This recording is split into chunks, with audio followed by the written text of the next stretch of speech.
इस मिट्टी सानू जन्म दिता, ये आलने विच खोलीए। असी देश पंजाब दे पुत्तर हाँ ते पंजाबी साडी बोली है। फुल्लां वांगू प्यारे ते शहद वांगू मिठे। सही ते मित्रों, मैं थोड़ा अपना वीर मलक बशीर देश पंजाब यूट्यूब चैनल तो ते आओ जरा कन खोल के बैठो ते जरा नेड़े नेड़े हो जाओ। जवाद अहमद हर फोरम ते इमरान खान के खिलाफ गल्लां कर रहा है तो सानू समझ भी होना ही है कि इमरान खान का नाम लैके उसके खिलाफ गल्लां करके ये अपने आप को स्टैंड करना चाहता। लो जी, तो फिर जरा आ गाना सुनो जरा। तेरी सौं ढोला मर जावांगी मैं जे तेरी मेरी गल्ला बड़ी, जे तेरी मेरी गल्ला बड़ी। हो हा तुझे मजा जवानी आख गई किथों है कुड़िया। तेरा वधदे होए आ देखो ते कदी कहंदा वा कि मैं वज़ीर आज़म बनने के ख्वाब देख रहा वा। ते इहो जे बंदे पिंडां दे विच हुंदे ने कि एक दिन एक बंदा ना अपनी मां को कहता कि अम्मा जी पिंड का नंबरदार मर जाऊगा तो फिर नंबरदार कौन हो? उसकी मां ने आख्या पुत्र वह पुत्र। कहते जी वह भी मर जाए, कहती फिर वह पुत्र। कहते जी वह भी मर जाए तो उसकी मां कहने लगी पुत्र मैं समझ गई हाँ, सारा पिंड मर जाए पर तू नंबरदार नहीं बन सकता।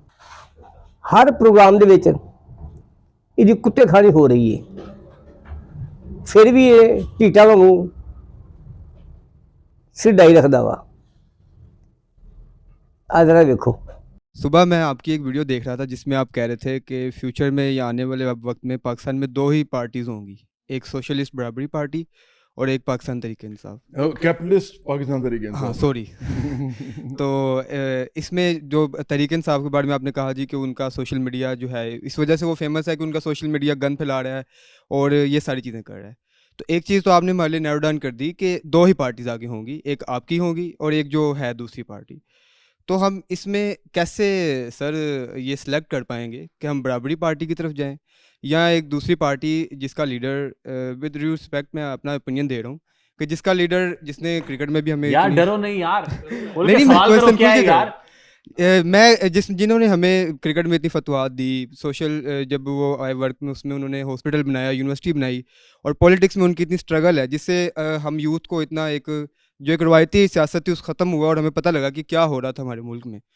तो उसको हम सिलेक्ट करेंगे या हम उनको सिलेक्ट करेंगे जो आज हम आप आए हैं तो हमें 2 घंटे वेट करना पड़ा है और आपने हमें आते साथ कुछ भी नहीं कहा कि मेरी यूथ बैठी है, मुझे इन्होंने आगे हमें देखना है तो मैं इनसे कुछ कहूँ कि आप मैं इसलिए नहीं आ सका, या उनको मैं सिलेक्ट करूँ जो एक कमेंट पे आपने अपने ही फॉलोवर को जो ये कह रहा है कि आप मुझे पसंद हैं, आपकी एक साइड मुझे बहुत अच्छी लगती है, आप सिंगर तंज कर रहा था यार वो लेकिन हाँ। एक उसका ओपिनियन भी था ना तो आपने उसको मेरे लिए उसकी ओपिनियन की कोई तो वक़्त नहीं है। मेरा आपसे ये क्वेश्चन है कि देखो वो स्टार्ट ही मजाक से कर रहा है, स्टार्ट ही तंज से कर रहा है, ऐसे बंदे के साथ कदी जवाना के हथे चढ़ जाता वा,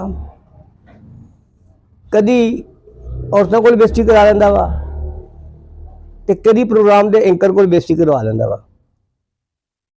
खरे नूं किहड़ा कीड़ा नहीं बैण दे रहा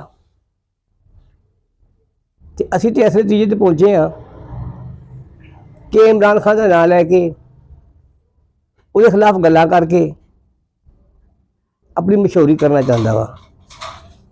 ते सोनिया इदां नहीं हुंदा, जे सियासत करनी है तो खुल के आ, तेनू पता लगे।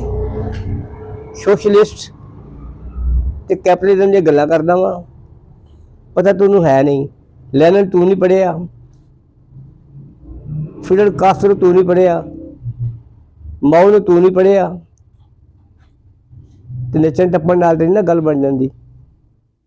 लोग तेनू समझ गए ने। जीवे जीवे पाकिस्तान, जीवे